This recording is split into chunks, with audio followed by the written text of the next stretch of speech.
Ja, die politieke ruimte heb ik als lid van het huidige Nederlands kabinet niet. Ik weet niet wat een nieuw kabinet zal doen, maar op dit moment is er inderdaad niet de ruimte om het over kwijtschelding te hebben. Nee. Nou ja, dat is precies, hè, dat gaat natuurlijk over de herfinanciering van de leningen en daarover zijn we in gesprek. Ja. Nee, kijk, mijn verhouding met Aruba is zeer goed en positief. En ik hoop vooral ook dat we hierover goede afspraken kunnen maken. Ja, dat. We hebben afspraken gemaakt en die lopen.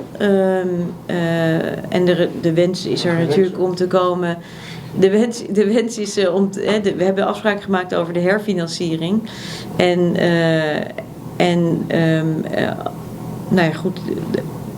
We hebben afgesproken inderdaad dat we gaan kijken naar of we kunnen komen tot een lager rentepercentage. Daarvoor zijn een aantal stappen nodig, die we natuurlijk eerder besproken hebben. En daarover zijn Aruba en ik in gesprek. Ja.